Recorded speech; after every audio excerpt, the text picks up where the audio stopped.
Thank you guys for always, watching the show, subscribing, liking the videos. And we on the road to 1,000 subscribers. We're still a long way from it, but make sure you subscribe, like the video whenever you get the video. Yeah, this is a special edition. It's Chelsea versus Tottenham, Monday Night Football, a really special game. It's the London Derby. Some might even say the Pochettino Derby. But yeah, it's a massive game. Of course, Tottenham unbeaten run, and Chelsea still a little bit iffy with their form so far. So, but it promises to be a very special game. But I have a big sports fan in the building. You guys have to check out our old video, especially if you're a Chelsea fan. A lot of insights onto Pochettino, his coaching methods, and what to expect from him. But today we'll be talking about the game. What's up, bro? How you doing, man? Yeah, what can I say, man? I'm living the dream so far. It's we've been off to a fantastic start. More than I think any Spurs fan, even the most optimistic out there would have ever imagined. So, of course, we're hoping long may it continue. But besides that, generally in life, everything's going great. So, no complaints right now, man. Yeah, man. Happy to be here. Good to hear that, man. Good to hear that. Nice to have you back. So let's just pick it up from what you just said about your form. It feels to me, correct me if I'm wrong, but it feels to me in many ways like you guys might be the Arsenal of last season. I don't know if that makes sense, but um, because last season we didn't expect Arsenal to, go on that run that they went on.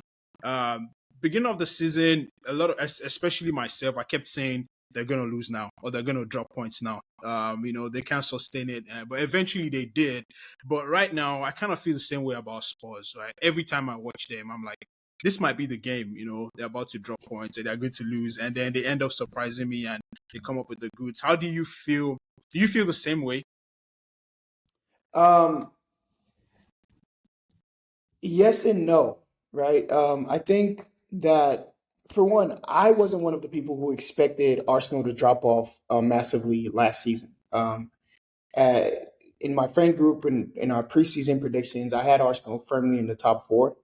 I thought that even though we picked them to top four the season before, I thought a lot of it was down to injuries, which they sustained a lot of injuries towards the end of that last season. I think also Chelsea had such a huge lead at the beginning of that season, and we could see that Chelsea wasn't the same team towards the end of the season.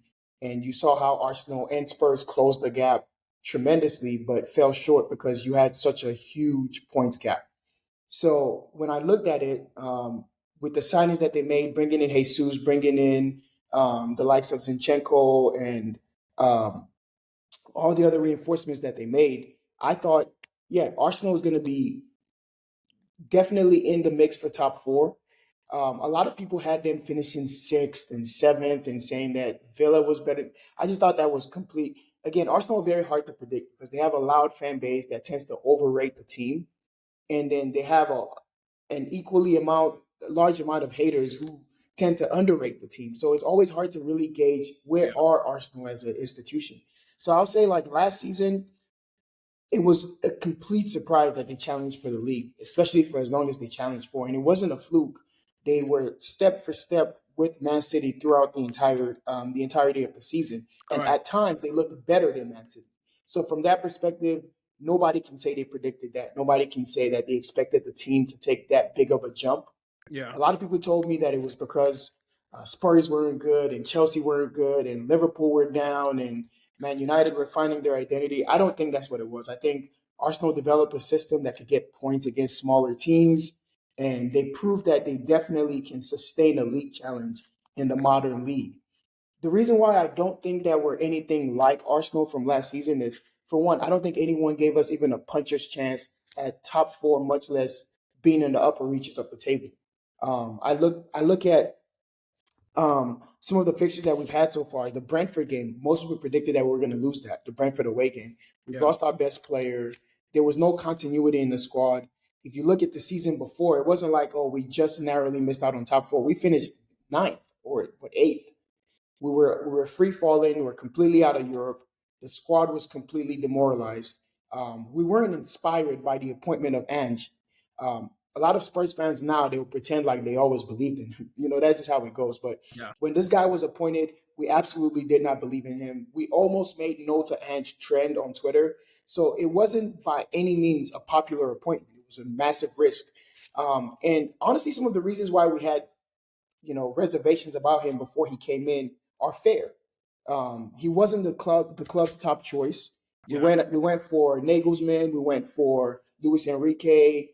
We spoke to even Arne Slot. We had all of these candidates ahead of him when it came to our recruitment. So when he was appointed, it felt like one of those settling for the cheap option for your fifth, sixth choice. He's not a guy that you believe in. If Spurs would have come out at the start of the summer and said, "This guy's our guy. We believe in him. We're going to pursue him," fair. We would have all held our hands up, but that was not the case. So I don't absolve the ownership for fumbling that whole managerial search. But what a revelation he's been so far. Um, so I think in that respect, I don't think we're anything like Arsenal because we're not meant to be at this stage of our process just yet. All right. We're meant to be in the rebuilding, tearing down stage. We're meant to be drawing games and losing games and trying to establish an identity. Um, but so far, so good. We've hit the ground running. I think the major difference between both teams is Arsenal had a lot of continuity. They had a lot of investment. They had a manager that was stable, that had been in the league for 6, 7 years as an assistant, as a player, as now a first team manager for 2.5 years with the same team, was developing an identity. So in hindsight, you can say, oh, it wasn't too shocking that they challenged for the league, right? They've Yeah. had all this money, they've had all this time. Spurs, on the other hand, this is going to be Leicester City levels of what the hell is going on Yeah. because we lost our best player. It's a team that is down in the dumps. There's a bunch of new players that came into the team. When you change your starting lineup like that, you're not supposed to hit the ground running. We've got 5 guys in the team that weren't anywhere near the starting lineup last season. Yeah. So from that perspective, we changed the club captain and the vice captain and the vice to the vice. These are all new structures within the club. Football is not meant to work that way, Yeah. right? So I don't think we're going to have the same level of sustainability as Arsenal did, and if we do, it'll be miraculous, Yeah. right? So that's why I don't think it's the same thing, right? Yeah, nobody predicted it. I didn't predict it. I don't think any. If I when I made my predictions, I had Spurs finishing sixth, maybe seventh, and it was being optimistic. When Kane left, I certainly had us nowhere near the top seven. So I don't look at it from that same lens. I look at this more so as a manager has come into the league with a very, very good philosophy, with a bunch of players who maybe felt that they weren't getting the best out of them with the last manager, and they've bought into the system, and then he's charismatic, right? And I think we've also made some really, really clever signings Hmm. in terms of profiles that have balanced the team.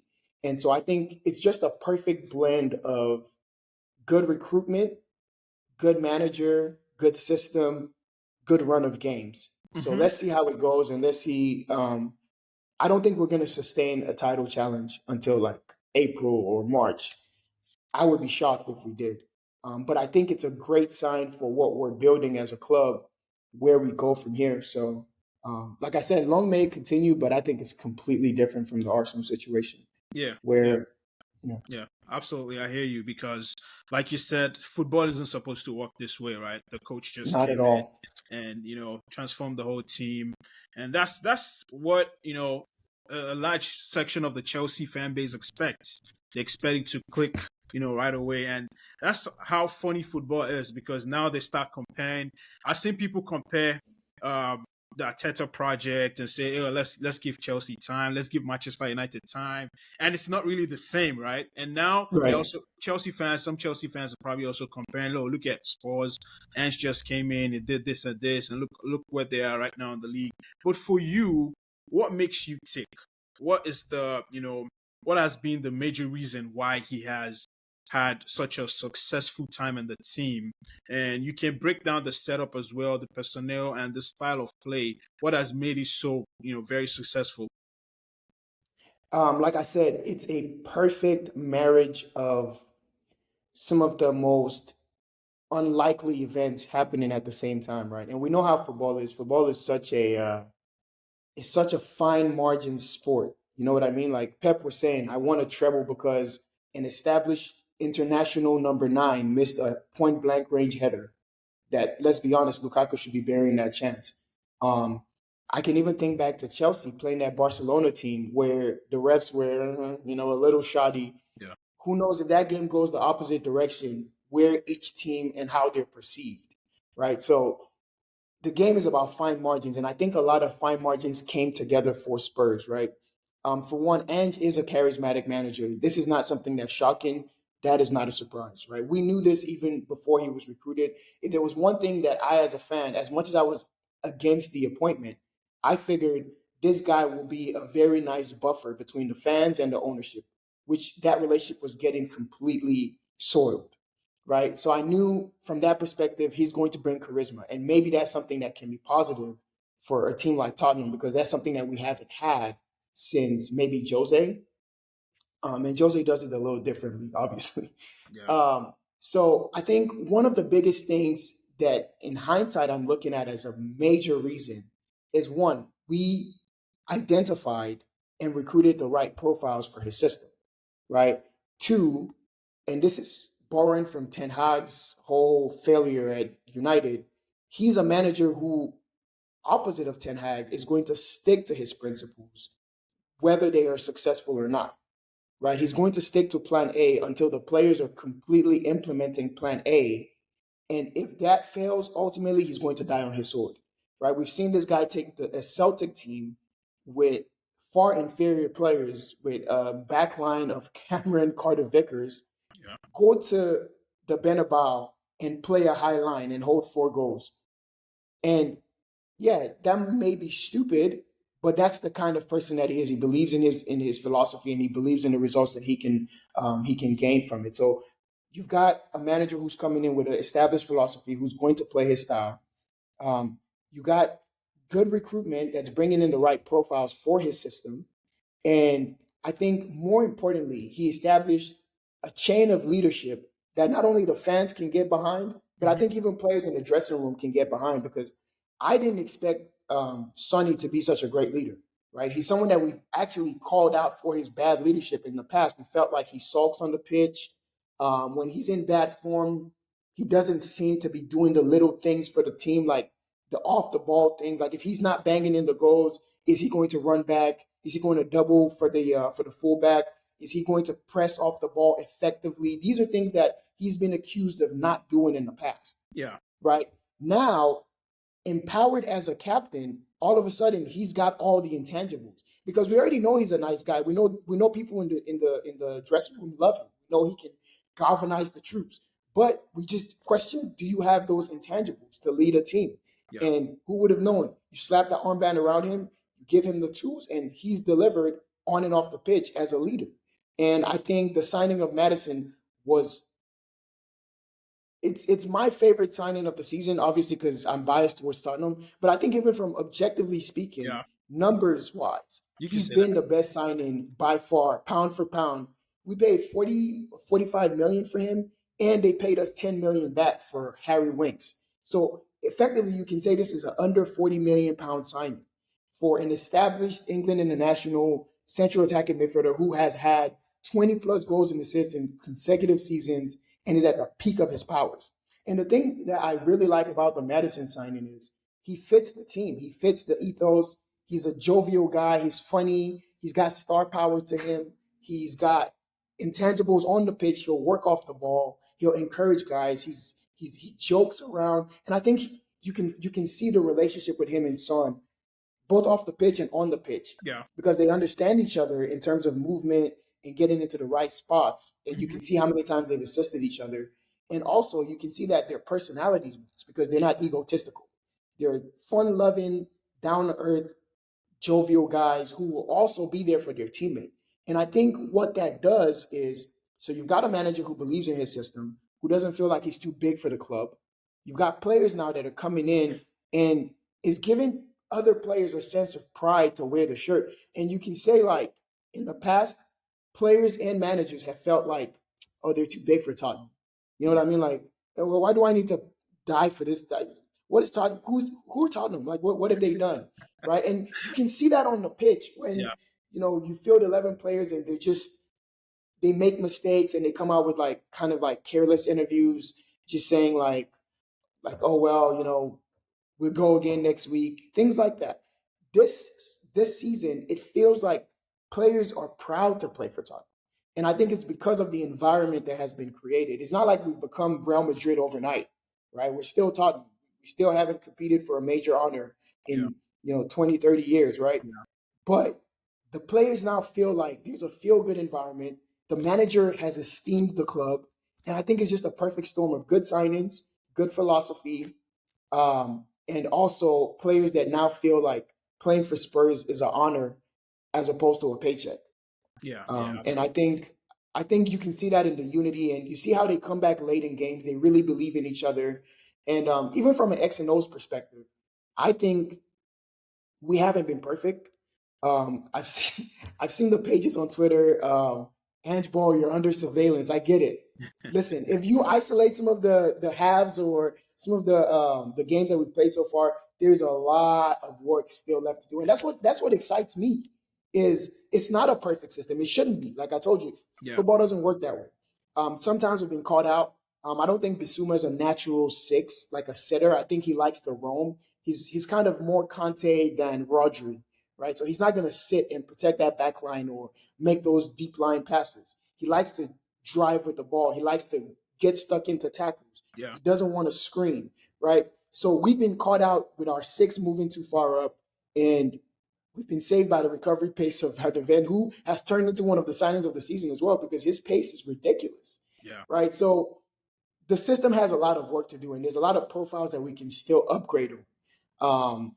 But I think it's clear to see that the players buy into the manager's philosophy, and with every single game, it gets just a little better, right? Just a little better, and I think with a few more signings, a few more profiles, you start to see the whole thing come together. Because I think it can be a lot cleaner, even yeah, though Ange has been accused of not necessarily having a defensive approach, yeah, right, where he sets his team up to concede less chances.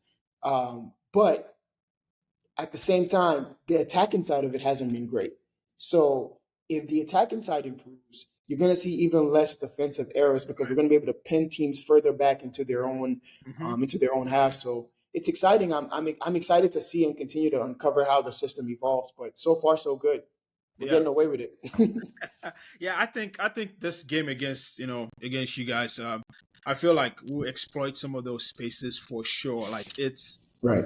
and whenever I watch you guys play, I just see a lot of goals. Like I've seen, like you guys are gonna concede a lot of goals. You continue to play that way, and you said, of course, Of if you course. start taking your chances, and if you get Richarlison more in the groove, because I still feel it's still a little bit not connecting with the rest of the players, and maybe that might change. And this game is just set up to be a blockbuster, the way I see it, right? And the midfield, you touch on Basuma. I feel like the midfield battle is going to be very intriguing. In my opinion, Enzo and Caicedo have done really well, but because we haven't been winning games, a lot of people don't really talk about their performances as much. And the nature of the job that they do, how difficult do you think you guys will be able to cope with? Or vice versa, right? How will we be able to cope with your midfield? Do you think your midfield, especially Basuma and Sa, in the middle of the pack and probably having Madison roaming in front of them. How big is that for what you guys plan to do or how you guys plan to play against Chelsea?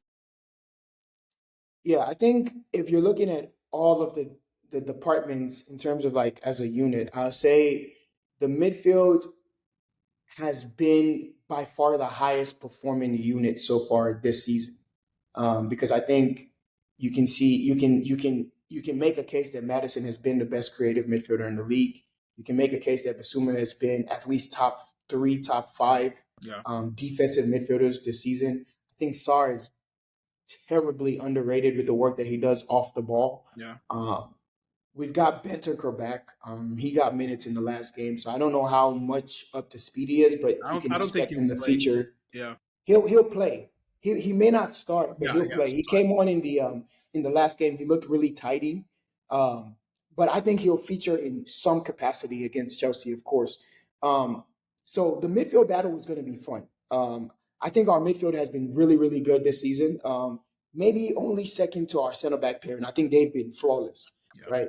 So I expect similar to I was watching the game against Arsenal, right, and I think that game is going to closely tell me what this game is going to play out as, Yeah. right? Of course, you were home, so the incentive, the impetus was on you guys to dominate the play and dictate the tempo.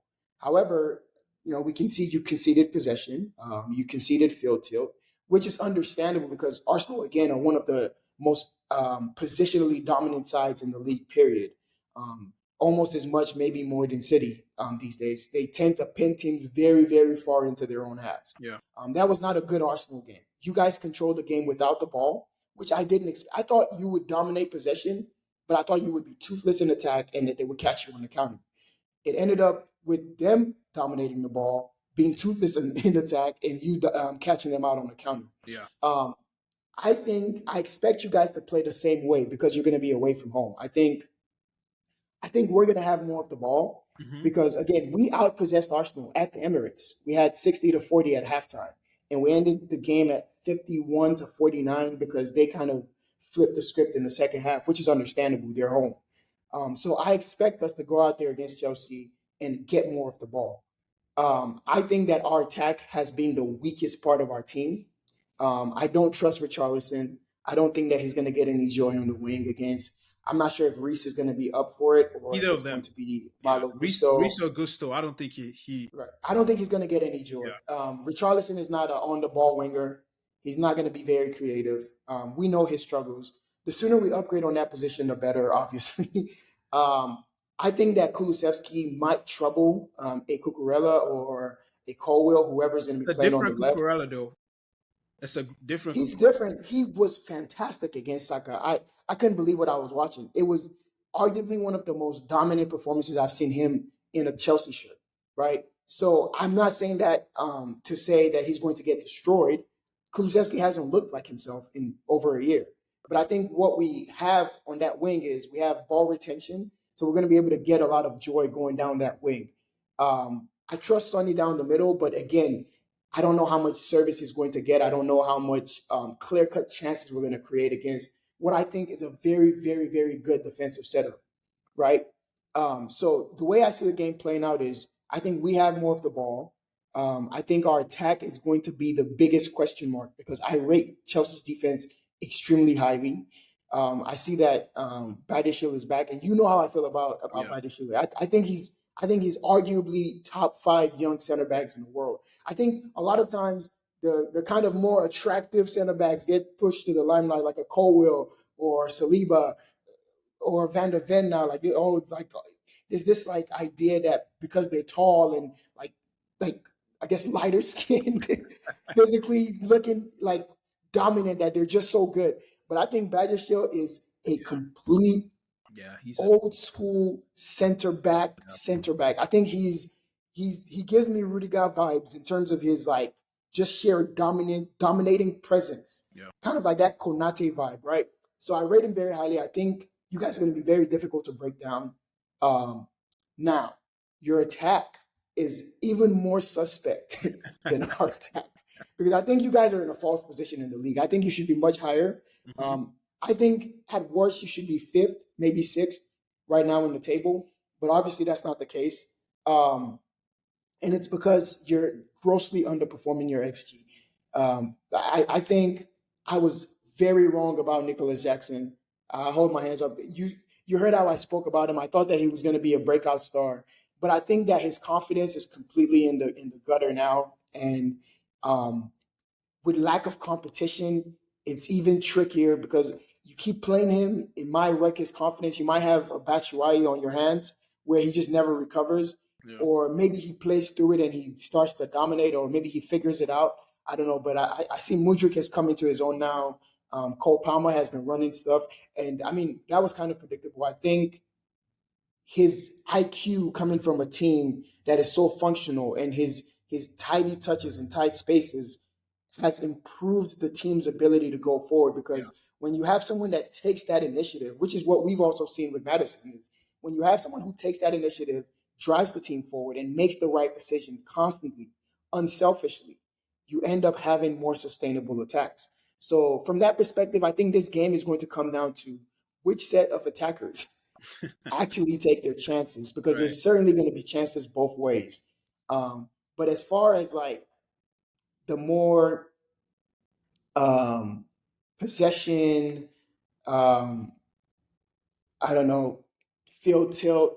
I think that's going to favor us because we're home, Right. because it's going to be a hostile environment. I actually called for it on Twitter. I said, I want us to make that environment the most hostile environment. The last time I saw an environment that was so hostile was when we played Arsenal in the battle for top four 2 years ago, May 12th, right? When they came to our stadium, literally on the drive in, the fans were not, they let those young boys know this ain't the place. You don't want to be here. Like you don't, it's not safe here. And I think you guys are gonna feel that level of hostility because one, we're in a good groove.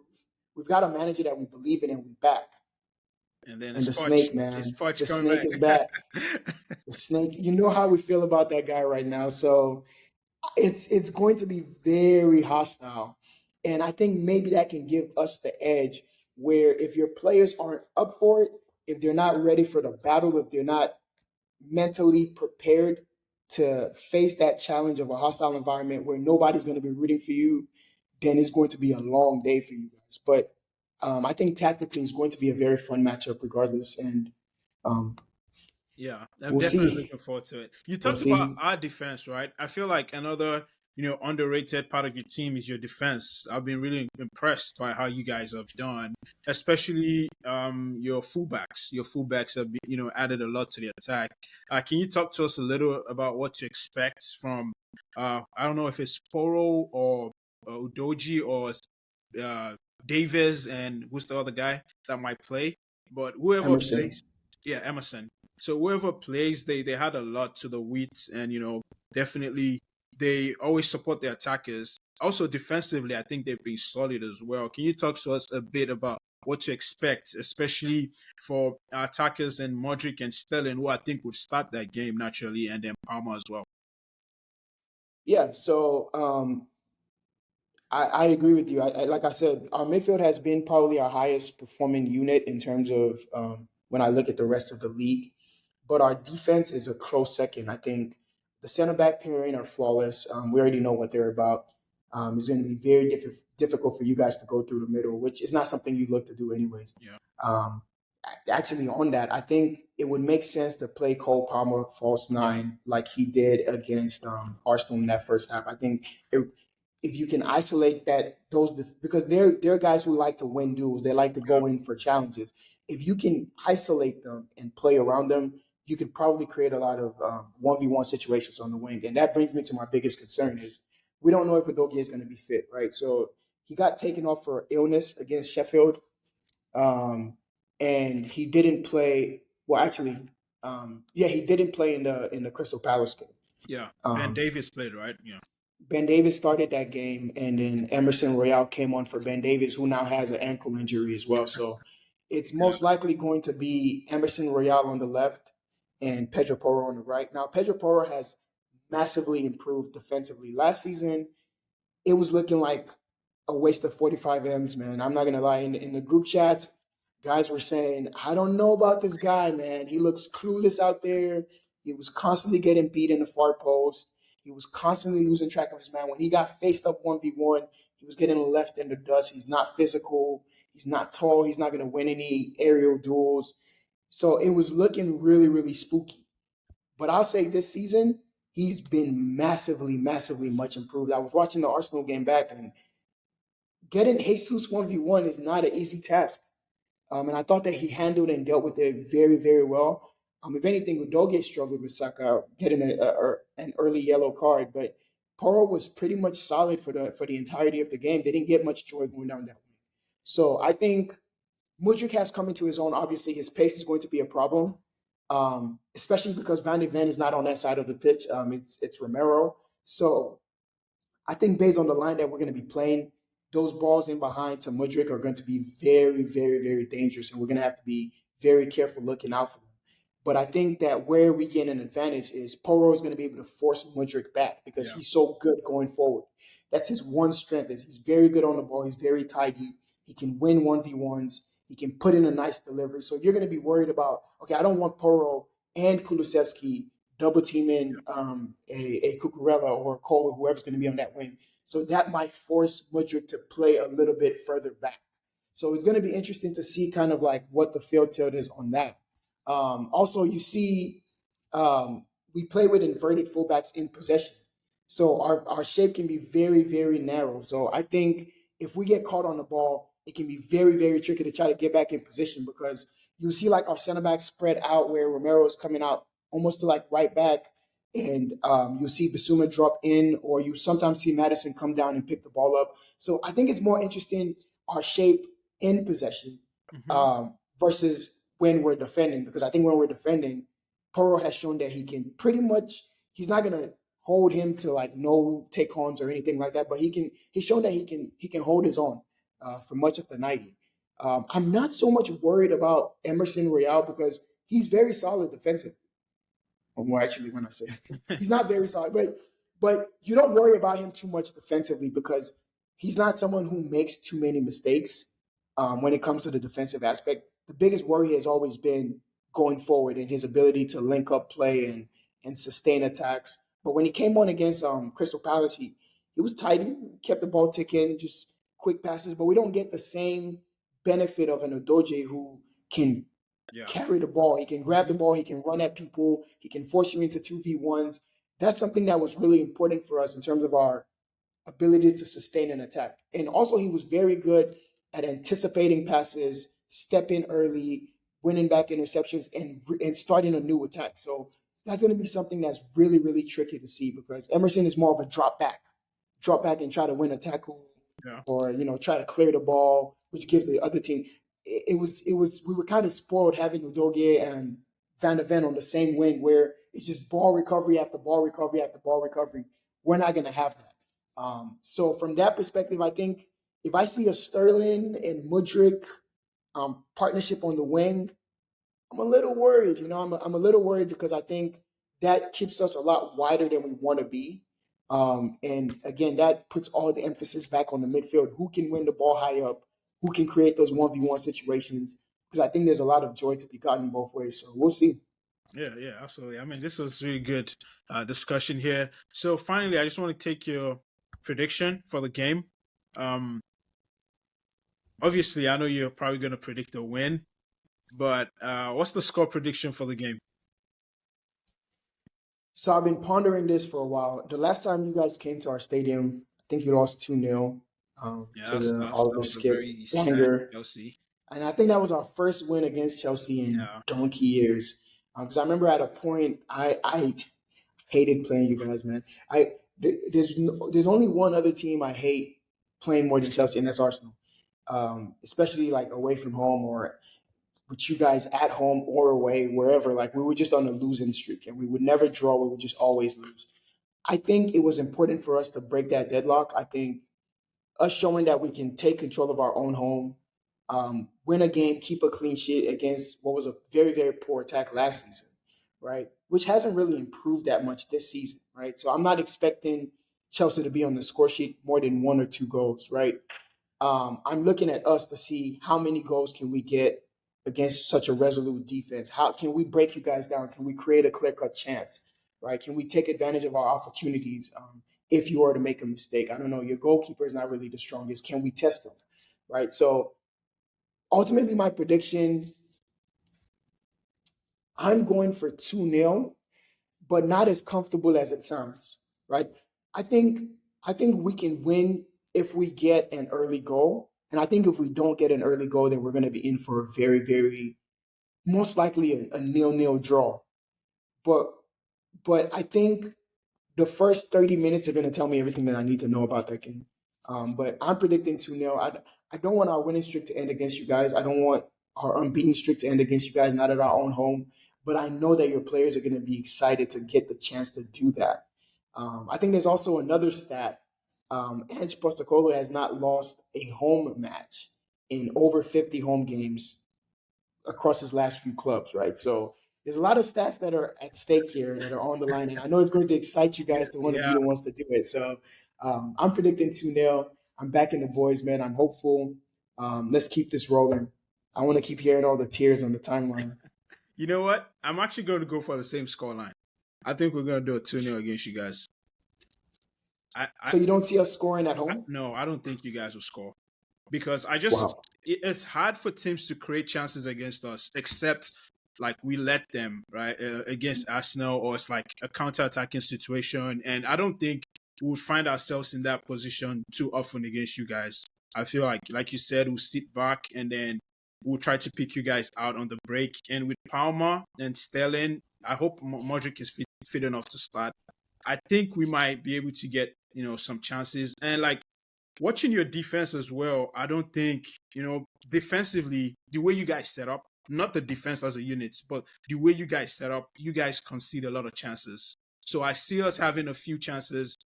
I know we struggle to score goals, but I think we get a fair amount of chances that would mean us scoring 2 goals. But yeah, I just feel like we need this result. We need something to get us going.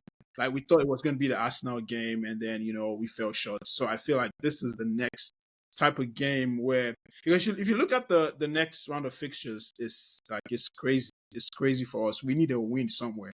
Like if we don't win Yeah. against Spurs, I don't see how. I mean, Spurs is a very good team, but if we lose against Spurs, the confidence will be even, shattered. So I don't see how we'll be able to get over this month if we don't win against Spurs. So I'm hoping that we could get that win against Spurs.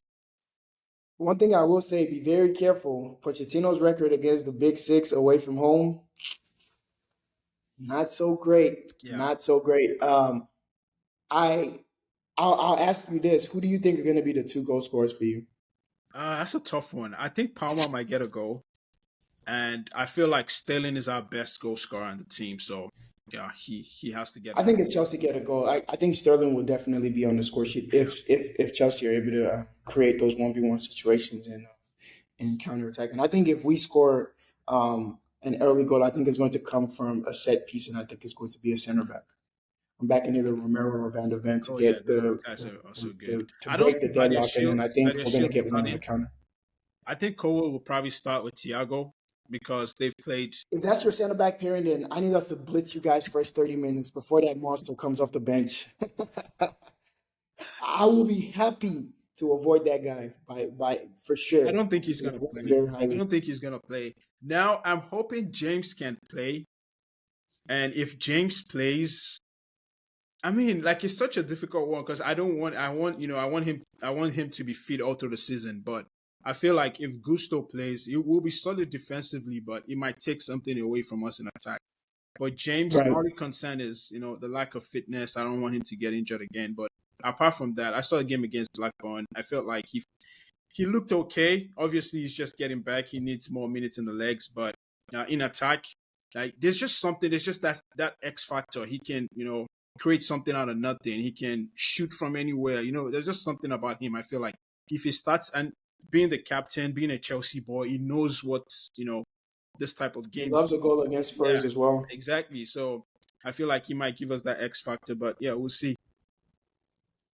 Yeah, it's going to be an interesting one. Hopefully my prediction is right and not yours. I would absolutely hate for our unbeaten run to end I don't think. Yeah, against I feel Chelsea at like a home. draw would be a fair result for both team, but we need to We win. wouldn't take a draw. I Yeah, don't we think. need I that. think if you ask any Tottenham fan right now, because I mean, and this is even like from like with all due respect, I think in the position that Chelsea are in right now, with the amount of questions that are being asked of you and the amount of things that you have to figure out, I think this is the best time to play at Chelsea. But At home, is you want to get them now before they figure it out. You know but what the I thing mean? is, 'Cause- Chelsea against the lower teams is always Right. a struggle. Like the teams that sit back in Mhm. the low block, like we always struggle to break those teams down. But when we play teams like you saw against Arsenal, and we tend to sit back a little, like we get more joy.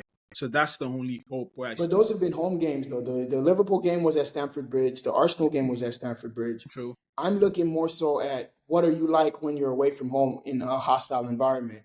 whether or not you're sitting back, right? Because then it starts to play into the more mental Yeah, aspects of the game, and yeah. that's to me. There's still a little bit of question marks, especially about that snake over there that you got as a coach. And it's still a I really don't know about him going into hostile environments. I don't know. He had a terrible record away from home against the top six. So I'm hoping that more of that mentality transfers over. But I just think if I want to play Chelsea, I want to play them now. Because I think at some point this billion-pound team is going to click, and if they click, there's a lot of talent there that is going to make it very difficult for teams. That's a really good midfield. yeah. That is a really when Lavia gets back, that is a really good midfield. There's a lot of potential. That's a really good center back pairing if you have a Badiashile and a Fofana and Colwell and all these guys back, Disasi. That's a very, very good team. So I don't want to be playing at Chelsea in March or April, at home or away from home.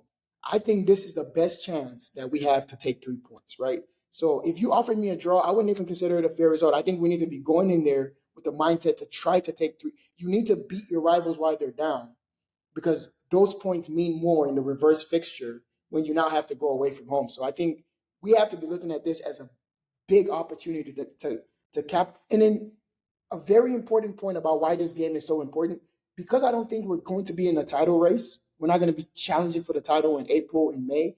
I think 3 points against who I consider to be a fellow top four, top five contender is even more important because you want to make sure that you're getting your 3 points. So you're putting an even bigger gap against a team that can potentially rival you for European places. So I think it's very important that we approach this game with the mentality that we have to win it.